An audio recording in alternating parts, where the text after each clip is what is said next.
तो स्टूडेंट्स, आज क्लास 10 का संस्कृत हम लोग पढ़ेंगे। गद्य का अष्टम पाठ।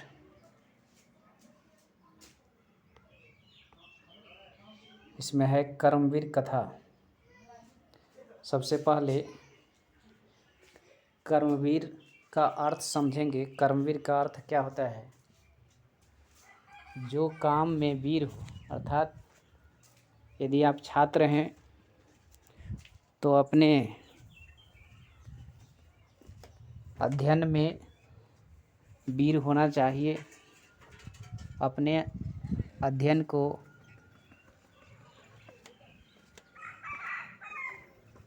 ईमानदारी पूर्वक करना चाहिए। तो हम लोग जानेंगे कि कर्मवीर कौन है। जो अपने कर्म में वीर है, जो अपने कार्य को अच्छे तरीके से अपना कर उसको अपने जीवन में सफल होने के लिए करता है, उसको कर्मवीर कहते हैं। तो आज हम लोग पढ़ेंगे एक ऐसे कर्मवीर की कथा जो बहुत ही निम्न वर्ग से वह था और अपने कर्म के प्रति हमेशा जागरूक रहता था। तो उसी कर्मवीर के बारे में हम लोग पढ़ेंगे। इस कथा को पढ़ने का हमारा मूल उद्देश्य होगा कि हम भी अपने कर्मों में वीर बने। तो आए देखें हम लोग कर्मवीर कथा। लिखा है, पाठे अस्मिन् समाजे दलितस्य ग्रामवासिनः पुरुषस्य कथा वर्तते। पाठे अस्मिन् का अर्थ होता है इस पाठ में, समाज में, दलितस्य दलित की, इस समाज में समाज को 4 वर्गों में बांटा है, ब्राह्मण, क्षत्रिय, वैश्य, शूद्र। तो शूद्र में जो निम्न वर्ग से आते हैं, जिसे हम लोग अनुसूचित जाति या जनजाति कहते हैं, उसका एक दूसरा नाम दलित भी है। तो पाठ्यास्मिन् समाजे, इस पाठ में समाज के दलित वर्ग के ग्रामवासिन, गांव में रहने वाले पुरुष की कथा, कहानी वर्तते मतलब है। इस पाठ में समाज में एक दलित वर्ग पुरुष की कहानी है जो गांव में रहने वाला था। कर्मवीर कहता है कि वह कर्मवीर था। असो, वह निजोत्साहेन, अपने उत्साह से, किसी दूसरे व्यक्ति के द्वारा प्रेरित करने पर नहीं, खुद के उत्साह से। निजोत्साहेन का अर्थ हुआ खुद के उत्साह से विद्या को प्राप्त करके महत पदम लभते, बहुत बड़ा पद को प्राप्त किया। समाजे च सर्वत्र, जब ऐसा उस कर्मवीर ने करके दिखाया, विद्या को प्राप्त करके महान पद को हासिल किया, तो समाज में सभी जगह सत्कृतो, सभी जगह सत्कार आदर भवति होने लगा। कथाया मूल्यम वर्तते, इस कथा का मूल्य है, इस कथा का उद्देश्य है। यत मतलब कि निराशो न स्यात्, निराश कभी भी नहीं होनी चाहिए। चाहे आप बहुत ही गरीब परिवार से बिलोंग्स करते हैं, आपका संबंध बहुत ही गरीब परिवार से है, आपके घर में बहुत ही गरीबी है, बहुत ही अभाव से आप गुजर रहे हैं, तो कभी भी जीवन में वैसे व्यक्ति को निराश नहीं होने की ज़रूरत है। इस पाठ में हम लोग देखेंगे कि वह कर्मवीर अथक मेहनत करके, कठिन परिश्रम करके शिक्षा को ग्रहण करता है और महान पद को प्राप्त करता है। तो इसलिए इस कहानी को पढ़कर हम लोग अपने जीवन में इस बात को अपनाएंगे कि निराश कभी नहीं होना चाहिए। उत्साहेन सर्वम कर्तुम प्रभवेत। उत्साह के द्वारा सब कुछ करने में सक्षम हो सकते हैं। यदि आपके अंदर उत्साह है, आपके अंदर जोश है, आपके अंदर जज्बा है, कुछ करने की ललक है, कुछ पाने की इच्छा है, आपके अंदर अपने नाम को विश्व स्तर पर ले जाने की अभिलाषा है, तो आप कर सकते हैं। बशर्ते आपको अपने काम में वीरता दिखानी होगी, अपने काम में ईमानदारी दिखानी होगी, अपने काम को अच्छी तरह से करना होगा, तभी आप कर्मवीर कहलाएंगे और अपने नाम का परचम विश्व में फहराएंगे। तो आगे हम लोग इस कथा को देखते हैं, आगे पढ़ें।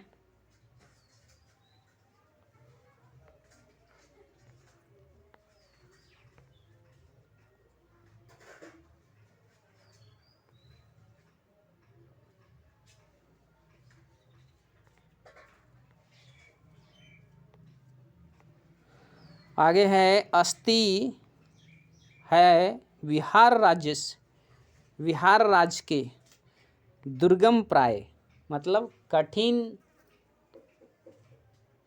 स्थान में, प्रांत में, राज्य में, विखंटोला नाम ग्राम है। इसमें लेखक कहते हैं कि अस्ति मतलब है बिहार राज्य के दुर्गम प्राय, मतलब दुर्गम का अर्थ हुआ कि जहाँ नहीं जाया जा सकता है, जहाँ जाने में बहुत ही परेशानी हो, वैसे जगह के एक गांव विखंटोला में, बिहार राज्य का विखंटोला नाम का एक गांव है, वह दुर्गम स्थान में है। इसको फिर से देखें, लिखा है अस्ति है बिहार राज्य दुर्गम प्राय प्रांतरे विखंटोला नाम ग्राम। कहता है बिहार राज्य में दुर्गम स्थान में विखंटोला नाम का एक गांव है। निवसंती समय रहते हैं, तत्र वहाँ अति निर्धना, इसको संधिविच्छेद करेंगे, तत्राति निर्धना तो होगा तत्र जोड़ अति जोड़ निर्धना, निवसंती समय रहते हैं, अति निर्धना बहुत ही गरीब, शिक्षा विहीना। कहता है कि शिक्षा विहीन वैसा व्यक्ति जिसके पास शिक्षा नाम का कोई चीज़ नहीं है, शिक्षा से हीन जिसके पास शिक्षा नहीं है, शिक्षा विहीन लोग विखंटोला गांव में रहते थे। क्लिष्ट जीवना और कष्टमय जीवन जीने वाला। क्लिष्ट जीवना का अर्थ होता है कष्टमय जीवन जीने वाला, जना मतलब लोग। फिर से देखेंगे, लिखा है निवसंती रहते थे, तत्र अति निर्धना वहाँ बहुत ही गरीब रहते थे, गरीब लोग रहते थे। शिक्षा विहीना वहाँ शिक्षा का कोई नाम नहीं था, वहाँ कोई विद्यालय नहीं था, शिक्षा प्राप्त करने वाला कोई व्यक्ति नहीं था। क्लिष्ट जीवना बहुत ही कष्टमय जीवन जीने वाला, बहुत ही दुखमय जीवन जीने वाला, जना मतलब लोग। आगे है तेषु एव अन्यतमस्य जनस्य परिवारो ग्रामात् वही स्थित्या कुट्याम न्यवसत। तेषु उनमें से, ए मतलब ही उन्हीं लोगों में से, मतलब उन्हीं बहुत ही गरीब लोगों में से, अन्यतमस्य जनस्य एक दूसरा परिवार, ग्रामात गांव से, वही स्थितिया गांव से बाहर स्थित, गांव के बाहर में, कुटिया में न्यावसत मतलब रहते थे। उन्हीं कष्टमय जीवन जीने वाले लोगों में से, उन्हीं शिक्षा विहीन जिंदगी जीने वाले लोगों में से एक परिवार था, वह गांव से बाहर एक कुटिया में रहता था।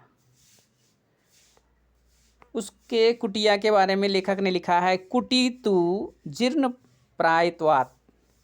कुटिया तो बहुत ही जीर्ण शीर्ण था, टूटा हुआ था। परिवार जनान आतप मात्रा रक्षति। वह कुटिया ऐसा था कि उस कुटिया में रहने वाले परिवार के लोग मात्र धूप से, गर्मी से उनकी रक्षा हो सकती थी। आतप मात्रा का मतलब हुआ धूप से वो अपनी रक्षा करते थे। न वृष्टि, लेकिन यदि बहुत अधिक बारिश हो जाती थी तो वर्षा से वह उस कुटिया में रहने वाले परिवार का रक्षा नहीं होता था। सिर्फ धूप से वह कुटिया बचाता था। ऐसी कुटिया बनी हुई थी।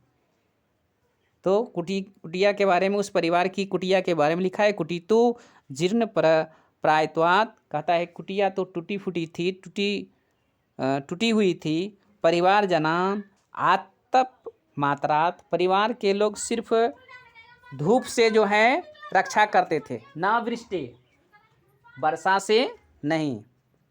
परिवारे स्वयं गृह स्वामी, इसको अच्छा तरह से याद रखेंगे। उनके परिवार में, उस परिवार में, गरीब परिवार में स्वयं गृह स्वामी, परिवार में सिर्फ घर का एक मालिक था। घर का जो मालिक होता है, घर का मालिक था। तस्य भार्या, उसकी पत्नी, भार्या का अर्थ होता है पत्नी।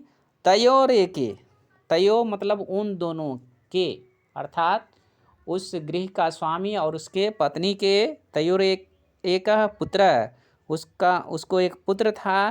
कन्यसी, कन्यसी का अर्थ होता है छोटी। दुहिता मतलब पुत्री।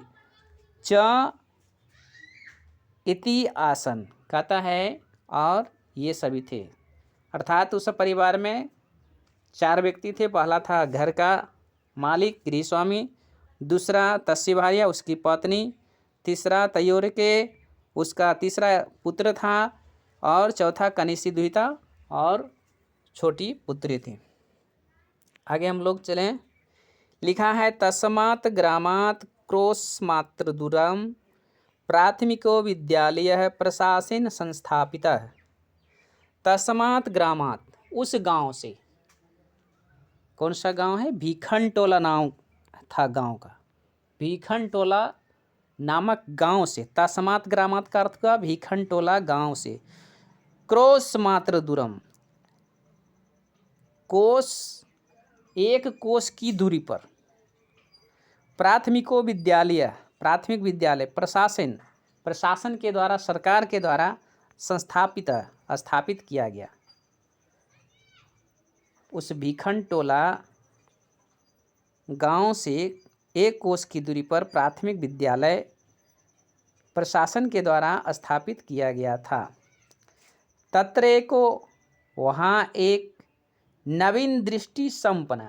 नवीन दृष्टि संपन्न का अर्थ होता है कि नए विचार वाले, अच्छे सोच वाले, जो समाज के प्रति अच्छा विचार रखते हैं, समाज को आगे ले जाने का सोच रखते हैं, वैसे नवीन दृष्टि संपन्न। सामाजिक सामरसिक, समाज में एक समान, समाज में समानता लाने वाला, समाज को एक सूत्र में बांधने वाला, समाज के हर एक व्यक्ति को एक दृष्टि से देखने वाला, समान दृष्टि से देखने वाला। शिक्षक समागत आए। फिर से इसको देखें। लिखा है, तत्रे को, वहाँ एक नवीन दृष्टि संपन्न, नए विचार वाले, नए सोच वाले, सामाजिक सामस्य रसिक, समाज में समरसता को, समाज में समानता को लाने वाले, समाज को समान रूप से देखने वाले शिक्षक समागतः आए। विखंटोलाम द्रष्टुम गतः, भीखनटोला को देखने के लिए आए हुए सह वे कदाचित किसी खेलन रतम खेलते हुए दलित बालकम दलित बच्चे को विलोक्य देखकर तस्य तस्य आपात रमणीयन उसके मनोहर स्वभाव से अभिभूत प्रभावित हो गए। उस भीखनटोला गांव से 1 कोस की दूरी पर एक प्राथमिक विद्यालय में एक शिक्षक आए। तो पहले शिक्षक लोग गांव घूमने जाया करते थे, तो भीखनटोला गांव घूमने के लिए आए हुए थे। तो वहीं पर खेलते हुए एक दलित बालक को देखकर उनका अचानक जो है बहुत ही सुंदर स्वभाव वाले बच्चे पर पड़ा और उसके स्वभाव से वो प्रभावित हो गए। आगे है शिक्षकम बालकमेनम सविद्यालयम अन्य शिक्षक बच्चा को अपने विद्यालय में लाकर स्वयं खुद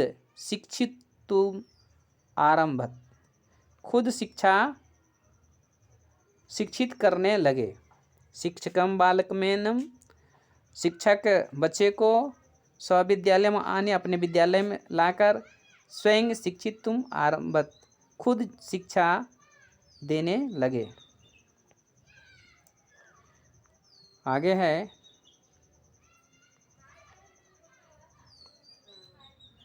बालकों भी लड़का भी तस्य शिक्षण शैल्याकृष्ट लड़का भी उनके शिक्षण शैली से आकर्षित होकर प्रभावित होकर शिक्षा कर्म जीवन से परम गति। इस वाक्य को आप लोग स्टूडेंट्स अच्छी तरह से समझेंगे। यहाँ पर बहुत बड़ी बात लिखी हुई है। शिक्षा कर्म, शिक्षा का जो काम है, शिक्षा का कर्म जो है, अध्ययन का जो कार्य है, जीवनस्य परम गति, जीवन का परम गति है। गति का अर्थ होता है सहायता करने वाला, गति का अर्थ होता है सब कुछ प्रदान करने वाला, गति का अर्थ होता है पालन पोषण करने वाला। तो शिक्षा जो होता है वह जीवन की सबसे बड़ी गति होती है, जीवन में सबसे बड़ी उन्नति देने वाली होती है, जीवन को सुंदर और कामयाब बनाने वाली होती है शिक्षा। तो इसलिए वह बालक ने क्या किया कि उस शिक्षक के पढ़ाने की शैली से प्रभावित होकर शिक्षा के काम को जीवन की परम गति मानकर इति मन्यमानो ऐसा मानकर निरंतरम अध्यवसायेन लगातार अध्ययन करने लगा। विद्या अधिगमाय निरतो अभू और लगातार विद्या ग्रहण करने लगा। क्रमशः उच्च विद्यालयम इस तरह से उच्च विद्यालय गतः इस तरह से उच्च विद्यालय गया। तस्य वहाँ भी शिक्षकस्य अध्यापनेन शिक्षक के अध्यापन से, शिक्षक के पढ़ाने से, स्व अध्यापसायन और स्वयं अध्ययन करने से पहला स्थान प्राप्त किया। और फिर बहुत ही सुंदर सा वाक्य है लिखा हुआ है, छात्रा नाम अध्ययनम तपः, छात्रों के लिए अध्ययन तपस्या के समान होता है। तो छात्र को ब्रह्मचारी भी कहा गया है। प्राचीन काल में छात्र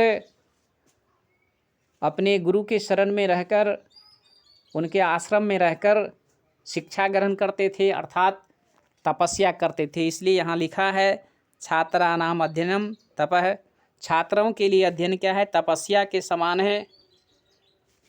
आगे है इति भूयो भूयः, ऐसा मानकर स्विद्या गुरु नो उपदिष्टो, और अपने विद्या गुरु के आदेश को पाकर, असो मतलब वह बालक, पित्रोर अर्थाभावे अपि, पिता के धन के कम होने पर भी, पिता के पास धन नहीं होने पर भी छात्रवृत्ति को पाकर, और कन्यस छात्रा नाम, और अपने से छोटे बच्चों को, अपने से जूनियर छात्रों को शिक्षण लब्धेन, शिक्षा देकर, धनेन च नगर गते, वह जो है उसके पिता आर्थिक अभाव से ग्रसित थे, बहुत ही धनहीन और बहुत ही गरीब थे, फिर भी लिखा है छात्रा नाम अध्ययनम तपः। उसने यह मन में विचार कर लिया कि छात्रों के लिए अध्ययन जो है तपस्या के समान है, ऐसा मानकर, और स्विद्या गुरुनो उपदिष्टः, अपने विद्या और गुरु के उपदेश को पाकर वह बालक छात्रवृत्ति पाकर अपने से छोटे बच्चों को शिक्षा दिलाकर उससे धन की प्राप्ति कर, धनेन मतलब धन से, च नगर गते, नगर में चला गया, शहर में चला गया, महाविद्यालय प्रवेशम अलभत, और महाविद्यालय में प्रवेश पाया। आगे है तत्रापि, वहाँ भी गुरुनाम प्रिय सन, वहाँ भी अपने गुरुओं का प्रिय हो गया। सततम लगातार, पुस्तकालय में, स्ववर्गे अपने वर्ग में, च सदा वहित चेतसा, हमेशा सचेत रहने वाला, हमेशा सावधान रहने वाला, अकृत कालक्षेपः, और समय को बेकार नहीं जाने देने वाला, स्व अध्याय निरतो अभवत्, और अपने अध्ययन में लगा रहा। महाविद्यालयस्य पुस्तकागारे, महाविद्यालय के पुस्तकालय में, बहुना अनेक विषयानां पुस्तकानि, अनेक विषयों के पुस्तकों को, आत्मसात असो, उन्होंने आत्मसात कर लिया, उन्होंने पुस्तकालय के पुस्तकों को कंठस्थ कर लिया, कृतवान कर लिया। तत्र स्नातक परीक्षायां, वहाँ स्नातक परीक्षा में, विश्वविद्यालय में प्रथम स्थान अवाप्य, पहला स्थान प्राप्त करके, स्व महाविद्यालयस्य, अपने महाविद्यालय का ख्यातिम अवर्ध्यत, अपने महाविद्यालय के नाम को, अपने महाविद्यालय की ख्याति को बढ़ाया, वर्ध्यत बढ़ाया। सर्वत्र सभी जगह राम प्रवेश राम इति शब्दः श्रूयते स्म। कॉलेज परिसर में, विश्वविद्यालय परिसर में, शहर के हर एक कोने में राम प्रवेश राम ऐसा शब्द जो है गूंजने लगा, क्योंकि उसने पूरे स्नातक परीक्षा में विश्वविद्यालय में प्रथम स्थान प्राप्त करके अपने कॉलेज का नाम को ऊंचा किया। सर्वत्र राम प्रवेश राम इति शब्द, सभी जगह राम प्रवेश राम ऐसा शब्द सुनाई देने लगा। नगरे विश्वविद्यालय परिसरे च, शहर में और विश्वविद्यालय के आसपास। ना जानता पितरावस्य विद्याजन्याः प्रतिष्ठाम, उनके पिता विद्या के प्रतिष्ठा को, विद्या से जो प्रतिष्ठा मिलती है, विद्या से जो मान सम्मान मिलता है, उस बात से उसके पिता अनभिज्ञ थे, उस बात को उसके पिता नहीं जानते थे।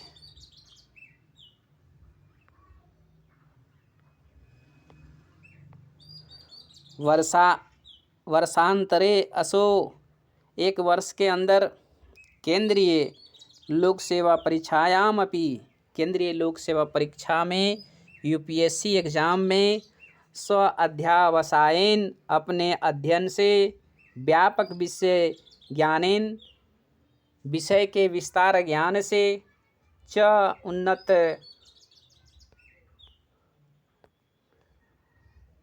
उन्नतम स्थानम अवाप, वहाँ भी जो है ऊंचा स्थान प्राप्त किया। केंद्रीय लोक सेवा परीक्षा में, यूपीएससी एग्जाम में स्व अध्यावसायन, खुद के अध्ययन से, व्यापक विषय ज्ञानेन और विषय के व्यापक ज्ञान से च उन्नतम स्थानम अवाप्य, बहुत ही ऊंचा स्थान प्राप्त किया। साक्षात्कार च, साक्षात्कार में जब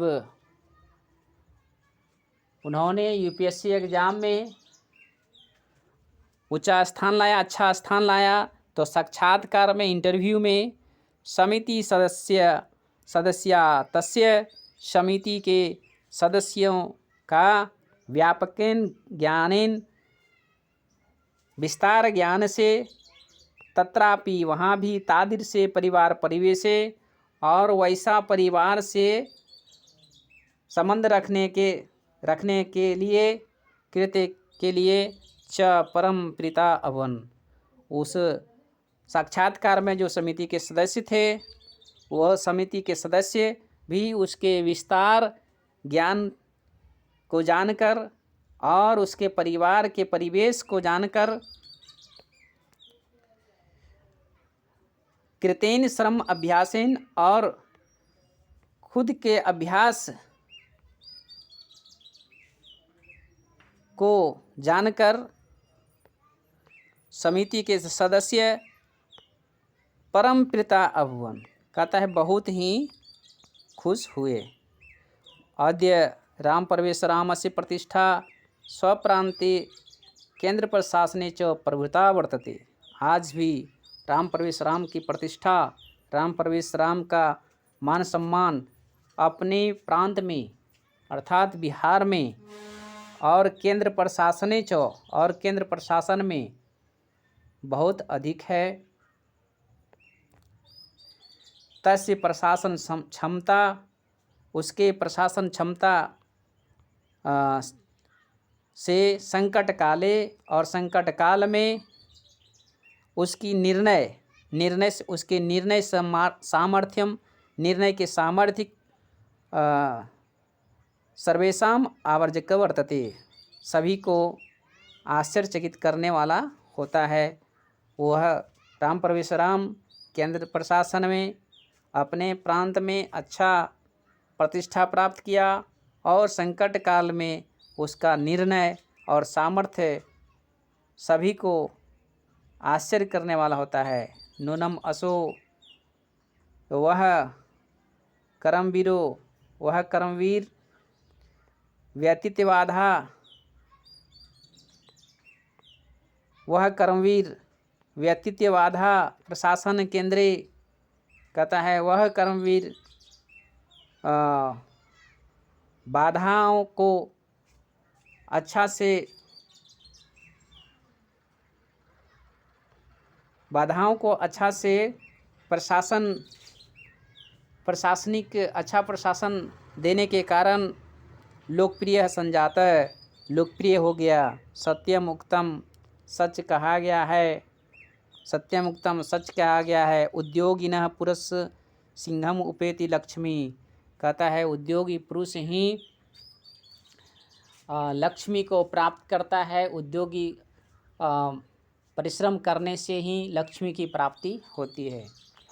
आप सभी क्लास 10 के विद्यार्थी इस कर्मवीर कथा को अच्छा से शब्दार्थ करेंगे और इसे पॉज करके एक एक वाक्य का अर्थ अपने नोटबुक में लिखेंगे, बार बार अभ्यास करेंगे, और आशा करते हैं कि आप भी अपने कर्म में वीर होंगे और आने वाला एग्ज़ाम में इस वीडियो को देखकर अच्छा अंक प्राप्त करेंगे।